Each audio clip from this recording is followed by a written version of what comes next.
The following program may contain strong language and mature content. Viewer discretion is advised.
Hello. Happy New Year. Welcome to She Is Shenomenal. I am your host, Tasha Champion, the Shenomenal coach of Champion Empowerment. Always teaching you to love the champion you are. And you guys, we are in 2023. This is so crazy. Like, who would have known when the world shut down in 2020 that we would already be saying 3 years ago? Like, it just seemed like that was forever, and here we are. And I would just really love to know how you guys are going to make the best of this year, because every year ahead of you is a year that you get to make your own, take control of your year, create the year that you desire for yourself, step out on faith, squash fears by taking massive imperfect action. Just enjoy, like, embrace love, embrace joy, embrace happiness, embrace mistakes, embrace faults, embrace your flaws. Like, take this year and just run with it. It is yours for the taking, and everything you want and desire is available to you in 2023. Now, most of you know, and my friends that are watching, they're going to go, here she go. But January is what I call Tasha-wary, because this is like my own personalized month. But I have to take a moment to shout out my Tasha-wary babies, because I'm surrounded by just really amazing people in Tasha-wary that have birthdays this month. So I hope I get everybody. If I don't, I am sorry. I still love you, and I still love that you are a part of this special month. So happy birthday to my trees, to Crystal, Shanice, Dante, Akila, Kiana, my guest today, my Shika. Who else? There's quite a few, but that's who I can think of right now. So I'm just going, Kiana, the other two Kianas. So that's who I can think of right now. And the most important person, happy birthday to Pyro Media's executive producer, Kwame Corbett. His birthday is tomorrow, so I am shouting him out. He is just an incredible man, master of media, and my little big brother, and I just love him dearly. Hey, Shanice, happy birthday, babe. Now, this year, we're what is it, 18th? We're 18 days into the new year. And I got to tell y'all, like, it has been just really fantastic. It's been phenomenal already. Like, this year has really just taken off. I was gifted a ticket to go see Esther Abraham Hicks last weekend. And I mean, just really opened up the door to more manifesting in my life, to manifest bigger, bolder, better things. Monday, I was honored with by the DVL project. DVL is Dreamers, Visionaries, and Leaders, created by the Shenomenal woman herself, Regina Weatherspoon Bell.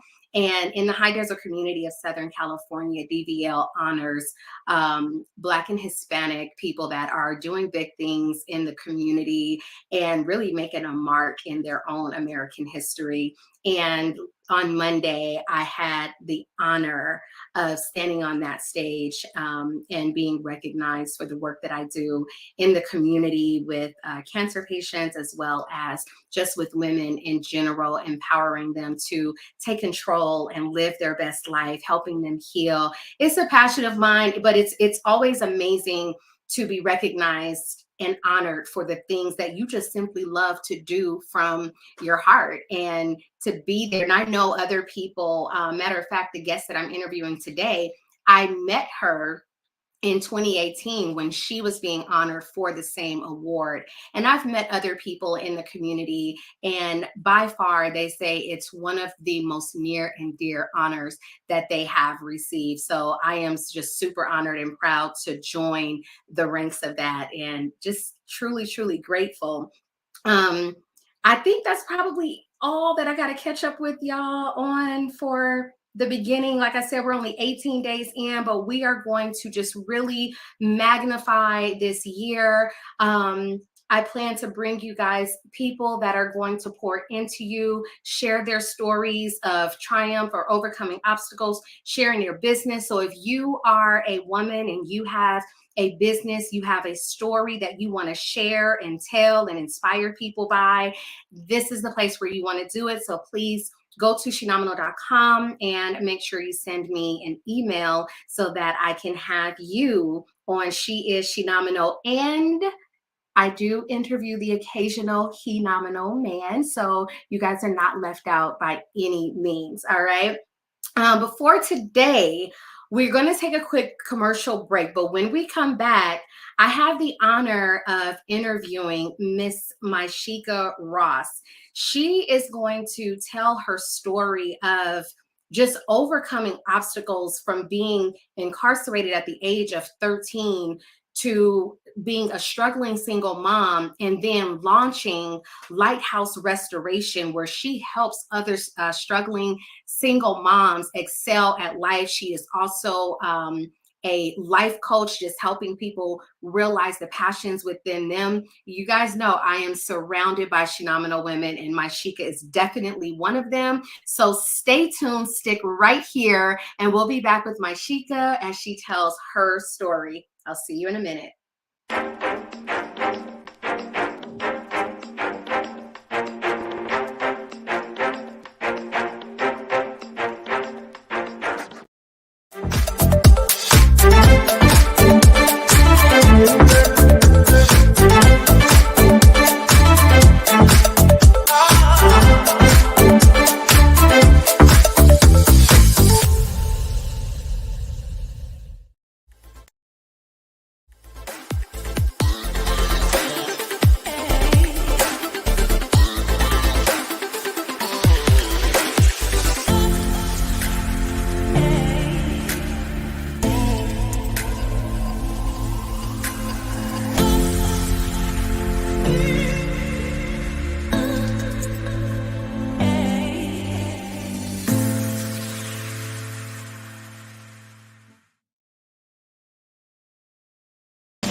All right, welcome back. Thanks for sticking with us.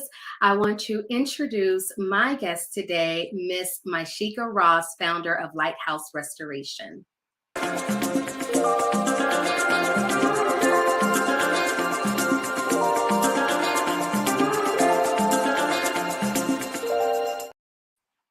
Hi, Miss Myshika. Hi, thank you for having me. Absolutely, absolutely. It's so crazy to come back full circle, because me being honored on Monday for DVL, and I met you at the DVL honoring ceremony when you were taking center stage. And so it's just amazing to come full circle and get to know you over these last few years. We always talk about doing some things together. Yes. And then life happens, COVID happened, but we're going to make our way back. But introduce yourself, tell people about you before we dive into your story and how you got where you are today. Oh my goodness. Where do I begin? Is first of all, I want to say it's crazy that we're circling back around from when we met in 2018 and here we are today. So I'm honored and I'm thankful for that.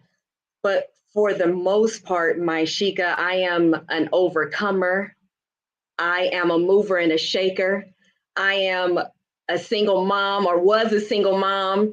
I get the job done. I am just, there's so many things that I'm proud of. And I would have to say, being a mom comes first.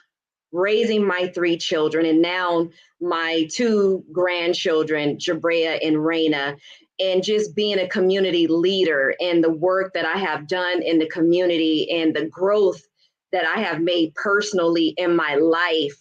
I cannot wait to share my story with you all, but it's just so many things and so many parts of me that I bring to the table. Yes, my organization, yes, my podcast and speaking and all of that, but just who I am. I'm a go-getter, and I have risen, from the many challenges in my life and continue to go forward. I am a fighter, I am a soldier. And I have to say that I learned that aspect from my mom who passed away October the 17th of this year. And I seen her go through some major struggles in her life and she rose through it all. And I learned that from her. Yeah, I learned that from her. And yeah, thank you again for allowing me to be on your show, inviting me. And I hope that whoever is listening to my story is inspired and uplifted and encouraged. And if at any point in your life that you have fell down, honey, get up, dust yourself off and keep going because you are capable, you are worthy, you are enough, and you can do it. And that's what I had to tell myself.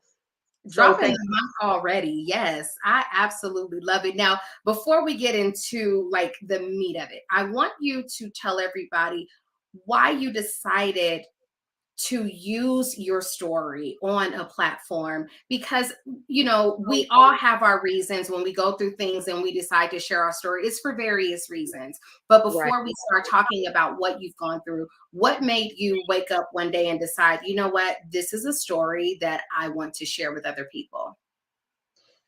I would have to start off first with the organization. And in 2003, it was for me going through a divorce. And Tasha, I was just writing and venting. You ever do, you're going through something and you do the ugly cry and all of that. And you're like, you're writing it down and you're thinking about how you can help the world and help others. But I didn't see it at that time for myself. I was just venting. And in 2011, that's when my light came on, when I was sitting in a college class and my professor, she told the classroom, you can pass all the tests and do all the homework, but if you do not put a business plan together, you will not pass this class. And I remember I had written down all of these things. And from the things that I had written down, I created a business plan and I'm reading through all this stuff. And I was like, oh my goodness, where did that come from? What state of mind was I in when I wrote all this stuff? That's when I realized, like, wow, this is powerful. I can help someone else. I can help another mom. I can help another single mom because I'm not going to be I'm not going to be I'm not going to be the last single mom that goes through any of this. Right. So I was like, you know what? How can I help another woman? And that's where it stemmed from. That's where it sparked from. Because as a mom, you're raising your children, whether it be 1, 2, 3, or however many children you have, is like a community in itself in your home. Right. And I said, you know what? How can I use this? And that's what sparked it for me, because I said, I'm not going to be the first nor the last single divorced woman. So how can I turn this around for the positive? And that's what sparked the Lighthouse, the restoration organization. Beautiful, beautiful. All right, so now we're going to jump all the way back. For some reason, I wanted to start with that so that people can really understand as you tell your story, like, damn, but she still came out on top. She still did Yeah. this as you tell your story. So I want you to go back to when life changed, because I know in your bio, you say that you ended up incarcerated at 13 for Yeah. 3 years. Yes. Before that, what was changing that led up to that and then go into the incarceration? Okay. So when you're saying changing as far as my adulthood or my childhood? Your childhood, what was changing in your life that would lead you to be incarcerated at 13? Got it. I have to say, I knew something.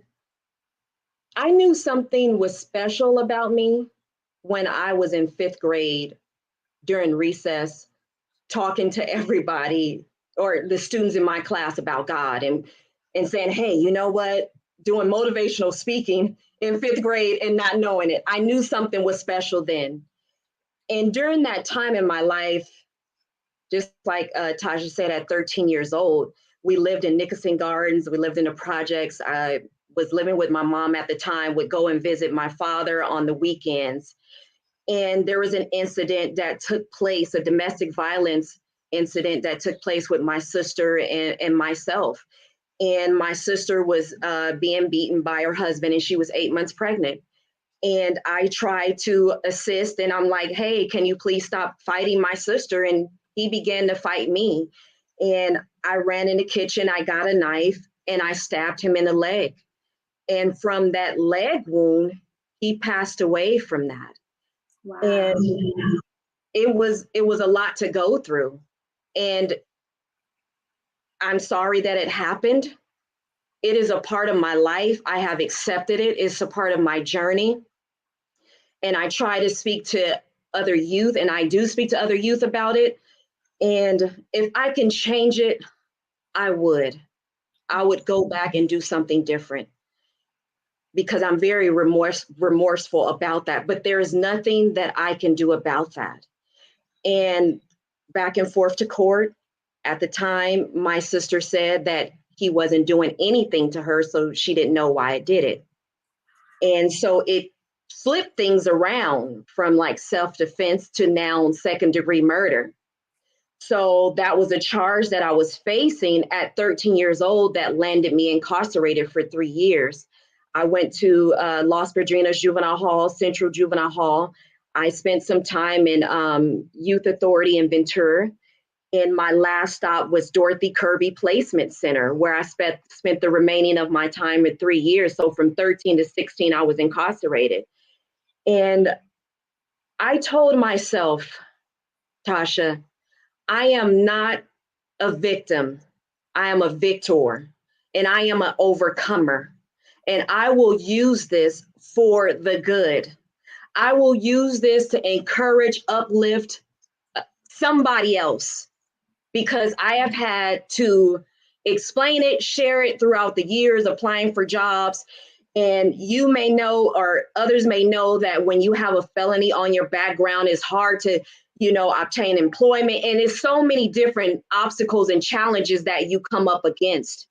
And I absolutely refuse to sit down on myself. Yes, it is a part of my story.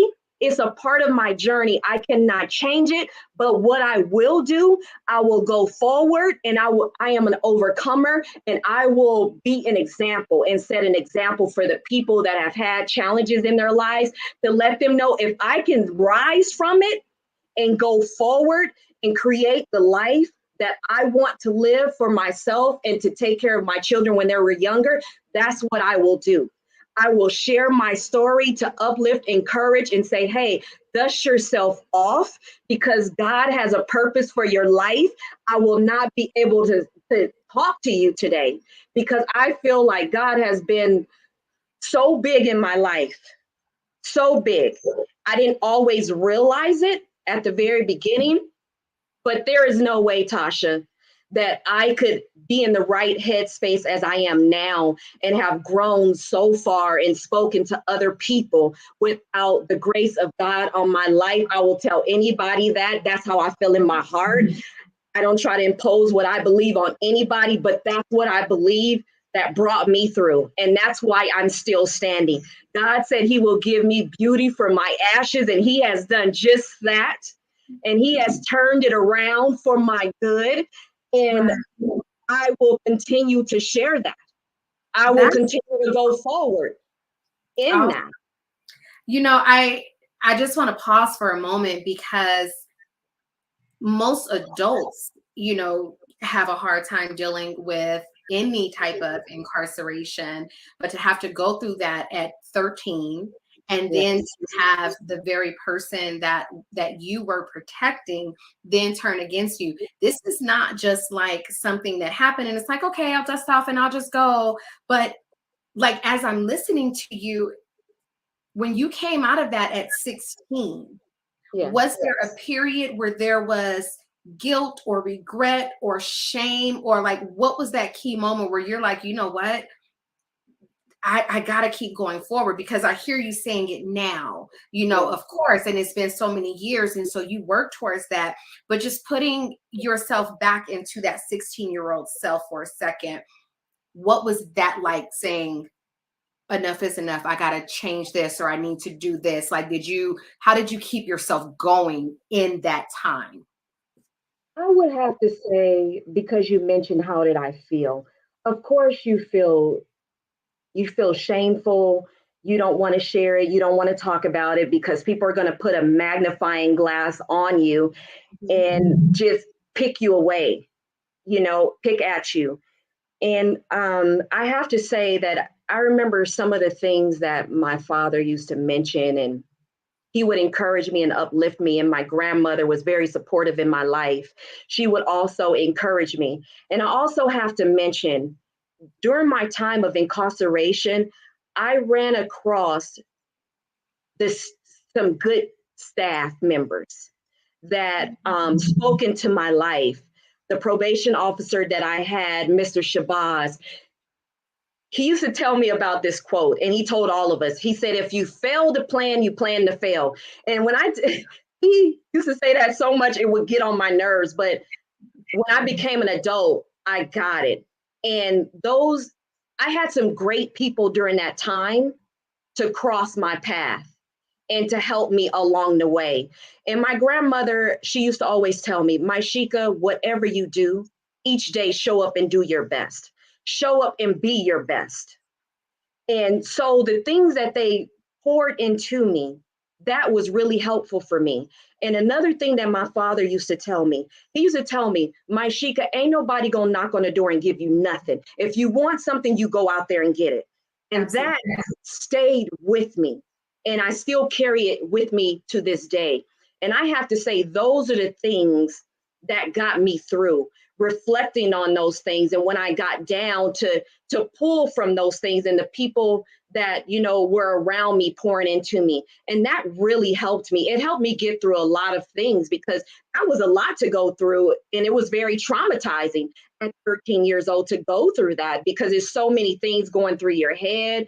And I'm at school and just kind of by myself and, just trying to get back in the swing of things.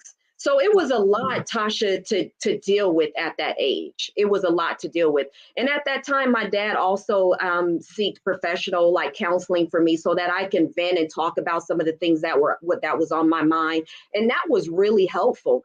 And I am so thankful that during that time, my father knew what to do. And that made a huge difference.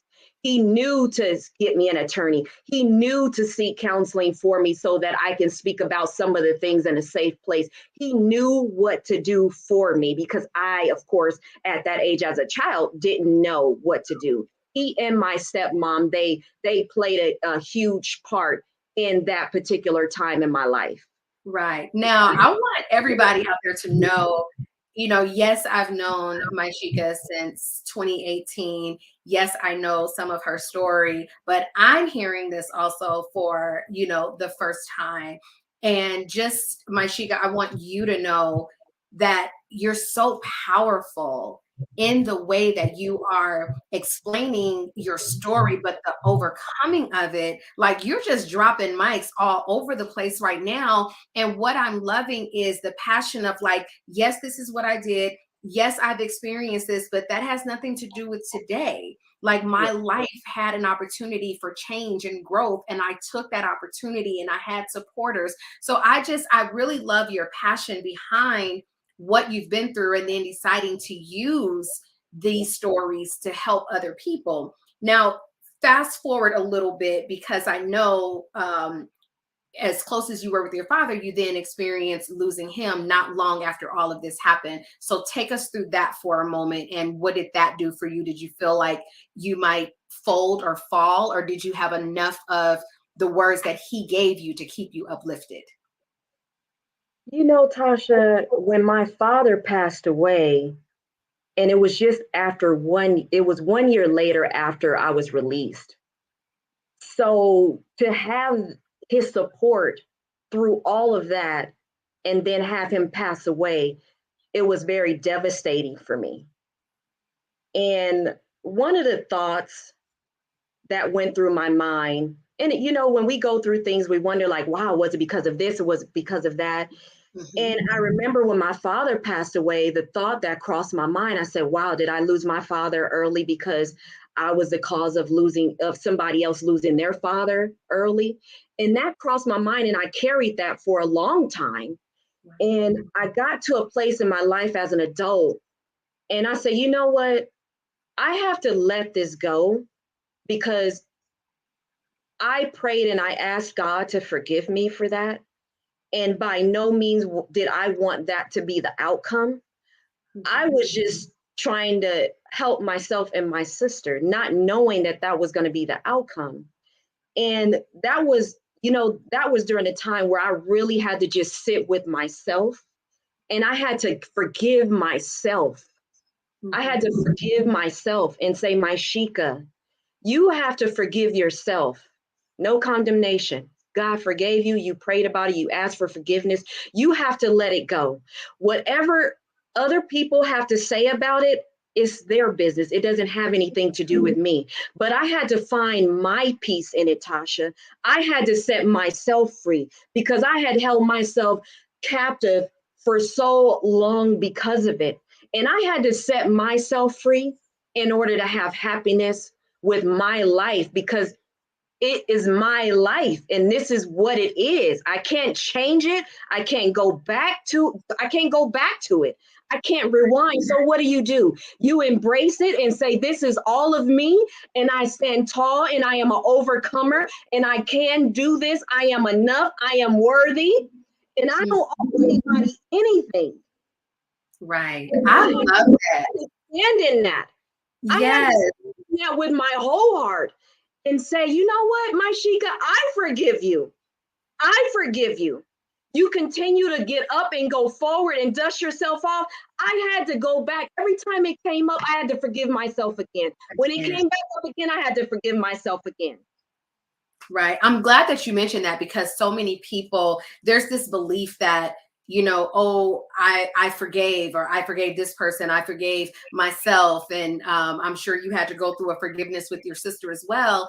But Yes. sometimes people don't understand that when you're triggered by something, the memory of it, when it comes up again, then sometimes there's a whole nother process. So I'm so glad that you mentioned that each time it was another level. And really what it's doing is it gives you the opportunity to say, there's another piece of me that I get to heal right now. There's another piece of me that I get to forgive so I can keep going forward. And eventually it just all comes together, and you're just like, okay, I'm releasing it, and it's good, and I'm done.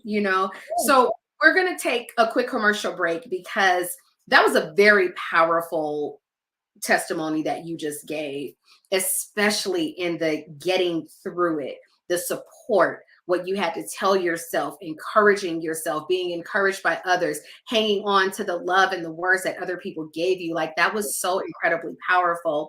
So we're going to take a quick commercial break. And when we come back, Maishika, I want to talk about you getting into your marriage and becoming a mom, what was that like? How did the divorce, I don't want to say break you, but what did it do to you that you were just like, there's something, while this is leaving me, there's something else being birthed in me, and that's lighthouse restoration. So think about that for a second. We're going to take a quick commercial break. We'll be right back and continue our conversation with Myshika Ross.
All right, welcome back. If you are just joining us, I am talking with Myshika Ross, founder of Lighthouse Restoration, and I can't even begin to even go back to the first half of this.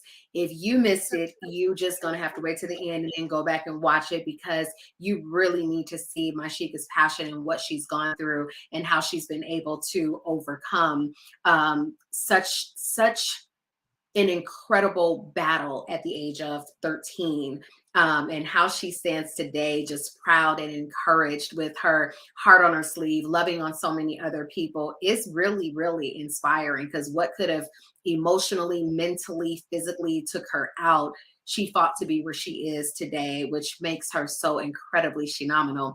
So Myshika, welcome back. Let's talk about going into your marriage, having your babies, and then what was that key thing of like, this marriage is over, this is something that is leaving me, but at the same time you are also preparing to, whether you know it or not, you're going through these experiences preparing to birth something incredible. But talk about that for a moment. Okay, I was married. We were together for 10 years and married for 5 of the 10 years. And we had 2 beautiful children. My oldest son is from another relationship, but he took my oldest son in and accepted him as his own.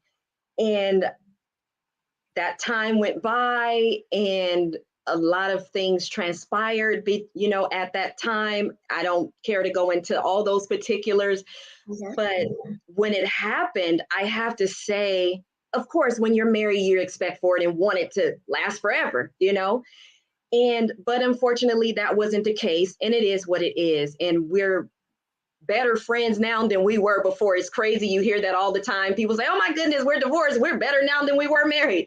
So, it's crazy. But that took some time of, getting to, and we made our focus point our children. We said, hey, you know what? We're going to make sure that we don't bring the children into this. And that's what we did. The focus point was our children. And I remember going back and experiencing a divorce. And I remember, Tasha, at that time, I was like, oh my God, what's my name? Who am I? Because at that time, that's when I realized that I lost Myshika. Yes. I can't tell you where I left her at. I don't know. But we get lost in our titles, that I talk about that all the time. We really do get lost in our titles, and we lose who we are. We forget our name, we forget we exist because we're so focused on being wife, mom, daughter, all these other things, which, beautiful titles, don't get me wrong, but you're right, we do lose ourselves. Yes, and I did. And I was like, oh my goodness, when did that happen? And that broke me down because I was so busy taking care of the honey, the house, and the kids. And I was like, oh yeah, I'm doing it, taking care of the honey, the house, and the kids. And I didn't see anything wrong with that at the time. But when the divorce happened, I was like, oh my goodness, there's everything wrong with that. I never included myself. I kept saying, I'll go back and get me. I'll go back and do this. I'll go back and do that. And I did not realize that I had forgot about myself until the divorce happened. And I felt worthless. I felt like I didn't have anything to offer my children. And I remember during that divorce, we were in the middle of buying a house. We lost everything, had to start over from scratch. And I remember the people that we were buying the house from, they allowed me and my children to live there rent-free for 3 months till I was able to secure another place. And I was devastated. I remember my kids were lashing out at school. They were acting up, and while they were acting up at school, Tasha, I was at work crying in the bathroom, coming out, getting myself together. It was a lot. It was a lot emotionally. In this time, what was your age range during this time? I want to say late 20s. Okay. And the reason why I ask that is because sometimes women were so hard on ourselves. I mean, just keep in mind, most of us are not raised to love ourselves, to put ourselves first. It's said in words, but it's not, there's no action behind that. So we're not taught that. And the reason why I wanted to include your age is because I want women to understand, any woman out there, like, you're not by yourself. If you are just now 30s, 40s, and your 50s, and you're just now discovering who you are, that is okay. That is okay. Self kudos for saying, like, okay, I get to learn who I am right now. So that's why that was important. As you were going through single parenthood, what were some of like the rock bottom struggles where you were just like, am I going to come back from this? I would have to say I didn't even know if I was going to make it through it, because I remember dropping my kids off at school. And I said, this is the day that I'm going to end my life, because I didn't know what to do. I felt like I could not put one foot in front of the other. And people say, oh, well, you just get up and do it. It's not that easy. I felt like I was in a hole. I felt like I couldn't get out of the well. Like, I was like, oh my goodness, how do I go forward? My world is falling around, literally in back of me, in front of me, all around me. How do you come up from that? And during that day, and this was some time back, but I remember my phone rang, my house phone rang. And back then, the operator would normally come on and say, this party is no longer answering, try to call again. That particular day, that particular day, Tasha, it didn't do that. My phone rang about 15, 20 times. And I finally picked it up. And when I picked it up, my mom said, my Sheikah, don't do it. Your kids need you. Literally. That's what she told me. And I just broke down and I told her, I don't know what to do. I just don't know what to do. And that was a point where I said, you know what? I didn't know if I was going to be able to make it out of there. And she talked to me, she encouraged me. And just like I shared, the owners of the house allowed me to stay there 3 months rent free. My mom at the time lived in Los Angeles, and she paid all of my utilities from Los Angeles. And it was right around the corner. Tax time hit. I was able to secure me and my children an apartment, and we were able to move forward. And it took us roughly about 2.5 years to get in an emotional space where I wasn't breaking down and crying at work. My kids, weren't acting out in school anymore. It was a lot, but just like I said, I wasn't sure if I was going to make it out of that emotionally, because didn't have my foundation up underneath my feet, just kept breaking and falling. And it was a lot. That's what I want to get to, because here it is. You've gone through all of this as a teenager. You've gone through this marriage. You've gone through this divorce. You've gone through this single parenthood where you feel like you are breaking down and you're just about ready to end your life. Maishika, what was the turnaround like? Like, you were explaining a little bit of it, but I guess I want to get deeper into what was the work that you did on Maishika to bring yourself to where you are. At the time, I lived here in Las Vegas, and I decided to move back to California, and I moved to Victorville, California, because when I was dealing with the divorce, I was working and everything, but I was handling the divorce in the wrong way. I would go and hang out with friends and drink and all of that. And I thought that I had to drink in order to feel happy, because I was dealing with the divorce in the wrong way by using the alcohol to suppress. And of course, what do? You just wake up with a headache and a hangover, the spinning room, and nothing is resolved. And I remember I had a dream. I kid you not. I had a dream that I was being judged by God. And in the dream, I was trying to repent. And when I tell you that dream seemed so real, I remember after having that dream, I told everybody that I knew, and I stopped hanging out and partying. And I knew right then, to me, I felt like it was a message. Maishika, get yourself together. It was absolutely a message. The dream was absolutely real. This is the moment where God is like, okay, I need to get a hold of her deeper. And if it's going to be through a dream, it's going to be through a dream. So I believe wholeheartedly it's not that it felt real. It's like, no, that was a whole real ass dream that you had to save your life. Yes. And that was a wake up for me. And I said, you know what? It's time for me to move. I need to move. I didn't want to, I'm originally from Los Angeles, California. I didn't want to go back to LA, but I was like, you know what? I just want to get closer to my family after the divorce, after going through this. And at the time, my sister lived in the high desert. So I moved to the high desert. I moved to Victorville. And I tell anybody that I believe that move to California, to Victorville, I feel like it saved my life. I was able to get back on track. I got enrolled into community college, Victor Valley there. I got back in church, and it was me, my kids, God, and church. And I was able to, at that time, and around this time, I was 33 years old. And I faced me. I faced the decisions that I had been making. I faced my part in my divorce, because it wasn't just all him. I just faced it all. And I stood in my stuff, and I held myself accountable, because at that point in time, Tasha, I was sick and tired of me.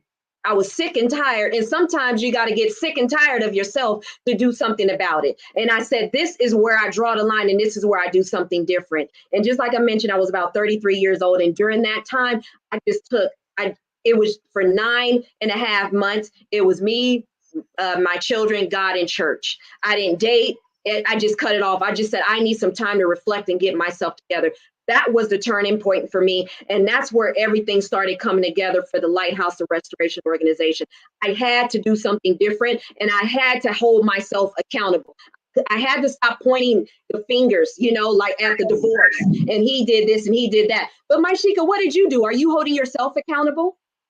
So I had to stand in it. I'm going to pause you for a second, because a lot of times people don't realize how important it is to hold yourself accountable, to acknowledge the part that you played in the misery or the brokenness that you might feel right now is so incredibly important. And your healing, you will really, truly advance your healing when you own your crap. When you own what you've done, when you own where you've been, when you own how you feel. And I'm not saying that it's all your fault. What I'm saying is, if you can own it and hold yourself accountable, you will really advance your healing, because you can unveil the mask that you've been wearing and just be who you are and acknowledge, this is me. Yes. Period. This is me. Yes. And during that, oh, go ahead. during that time, I just wanted to share, Tasha, that was the time where I was able to find me. And that was where the healing began, when I began to love myself. And during that time that I stepped away from dating, and when the 9.5 months was over, I was like, oh my goodness, I didn't die because I didn't have a man. Oh my goodness, like how you, girl, I was in the space like, oh, that space. That space. So many women need to hear that right now. I know a few women that need to hear that. I didn't die because I didn't have a man. It's about learning who you are when you Yes. don't know who you are. Yes. Yes. And let me just be clear. I wasn't saying, oh, I don't need a man, I'm in it. No, I said that I was at a point in my life where I loved myself. I was comfortable with being alone. And when it was time for me to date, I was ready, but I didn't need to rush into anything. And that's where I learned to do that at. And I was happy and I was loving myself, and like, okay, girl, I see you, girl, and that was beautiful to me at 33. At 33. So now we're going to take this all the way back to the beginning of the episode where I said, well, how did you create this nonprofit organization? So let's dive a little bit deeper into, number one, the name Lighthouse Restoration. What was in your spirit where you were like, this is the name? And then tell us about Lighthouse Restoration. What do you do? What does it offer? How are you helping? Like, just talk about that. The Lighthouse of Restoration, the name came about because I feel like we are all lighthouses. We have been there for someone, or a family, a friend, a neighbor, a coworker. We're all lighthouses in some form, no matter how you look at it, whether we listened to somebody, gave somebody a ride, gave somebody some money, helped with a child, any of that. Any of those things, we are all a lighthouse in some form, in some way. And restoration, because I feel and I truly believe that God restored my life, and he restored the time. And that's where restoration come from, because I believe that he restored the time of my youth. He restored the time in the relationship with my mom. He just restored me all the way around. And I am thankful for that. And that's how the Lighthouse came about, the name. That's how the name came about. And as far as the Lighthouse goes, it's been operating for 11 years, helping single moms. And what that entails is any donations that we receive, that I receive on behalf of the organization: diapers, wipes, personal hygienes, bus passes, uh, uh, gift cards, because we receive gift cards for kids to get shoes and food. And those are the items that we help families with and help moms with. And aside of that, I help them create a goals plan, a 1 year, whether they want to do a 1 year, a 5 year, 3 year plan, to say, hey, you need to know, where are you leading yourself? Where are you leading your kids? You need to know this. It is very important. It's very important. And I do that because I didn't have a plan. I didn't have a plan. I didn't have goals set to what I wanted, and the things that I wanted to do. And that's so important. So that's another thing that I assist them with. Any other resource that outside of that I do not assist them with, or we don't offer, I put them in contact with an agency that does, to make sure, hey, are you looking for this or looking for that? So that they don't just leave out and not have the tools that they need. And if I don't know it at that particular time, I'll say, hey, let me follow up with you. Let me get that information for you, because I know what it's like to call a number and say, oh, well, we don't do that. Oh, you can hang up. Oh, well, we don't do that either. Instead of just taking the time and say, hey, you know what? Can you hold for one moment? Let me get that information for you.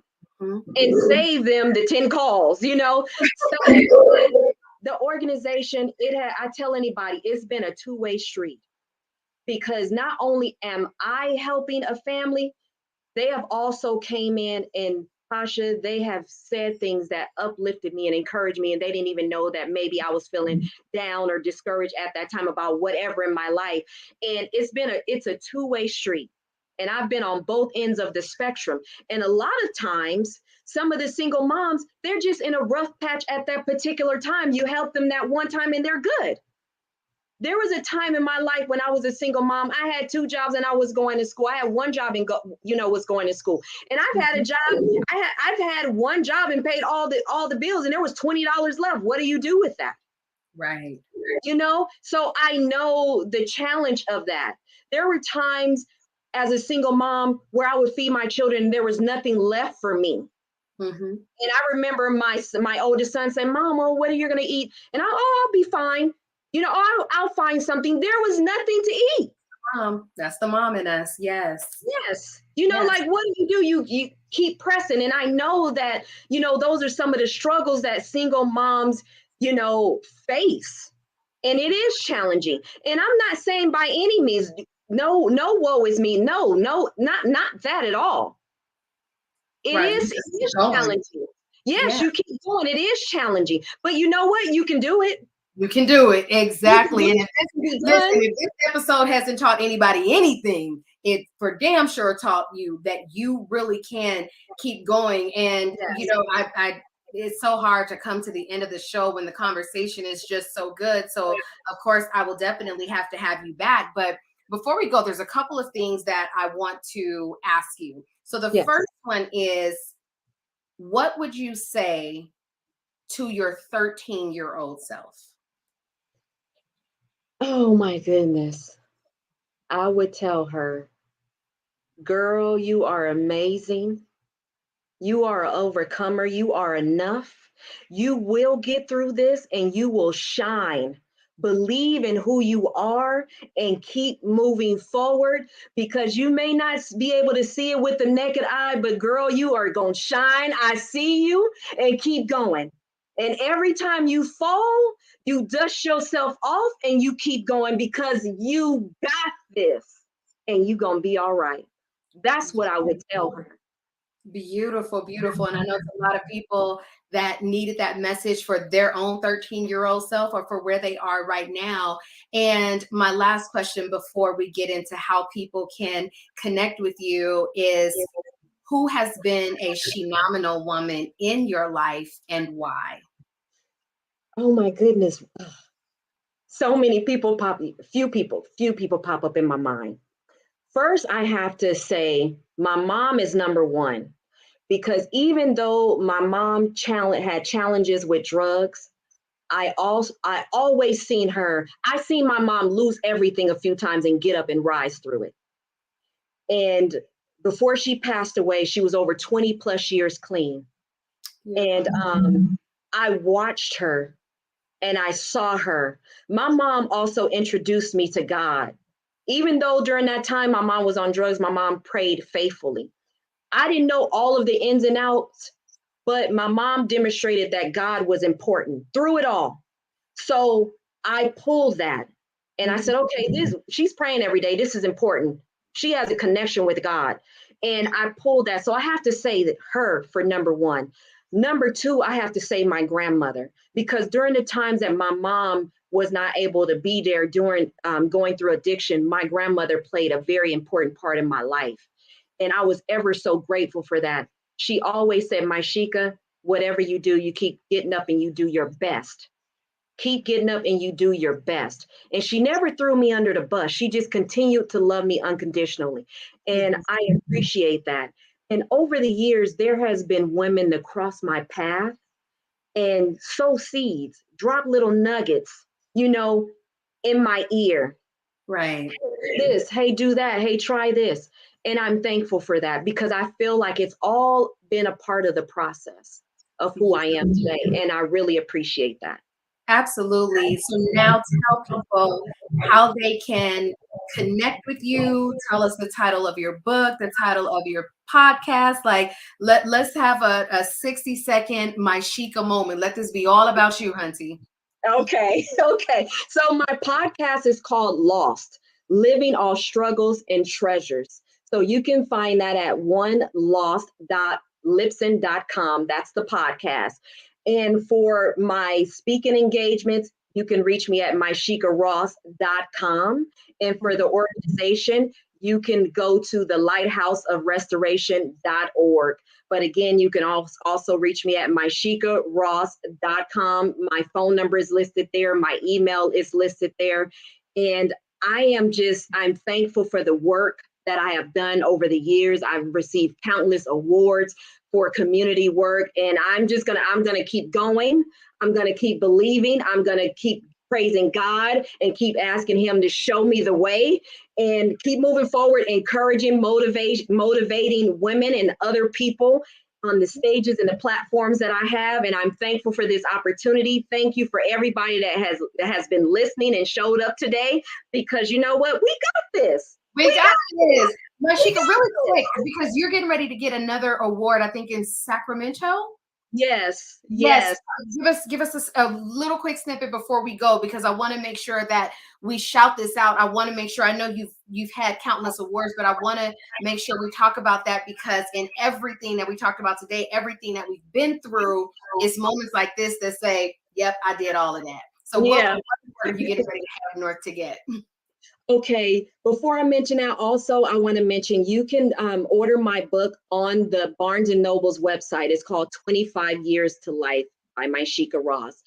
And the award that I'm going to be receiving in Sacramento, I have been working with the Department of Probation in Los Angeles. I did a documentary with them. I've also been in the Los Angeles Sentinel newspaper, which is a Black-owned newspaper that has been around for years. That is, right. I'm so thankful for that. So I am receiving an award from the Los Angeles Probation Department in Sacramento. So I'm excited about that, and that is due to the work that I have done, over the years with myself, and the work that I have done speaking in the juvenile halls, giving back. I had the honor of speaking at the very juvenile halls that I was detained in at 13. So I am very thankful for this award, and this is huge for me. It really means a lot to me. So thank you, Tasha, for mentioning that. And I'm excited about it. I am so excited for you. So excited for you. I just, thank you for your transparency. Thank you for your light. And then thank you for really letting other women shine in your presence so that they can feel the depth of their own light. It has been such an incredible episode, learning about you and just chatting with you. You're such a beautiful, incredible, Shenomenal woman. And thank you for being on. Everybody, thank you so much for watching. Be sure to follow Myshika, learn more about her story, listen to her podcast, and we will be back next week. Thanks for joining She Is Shenomenal. I will see you guys next Wednesday.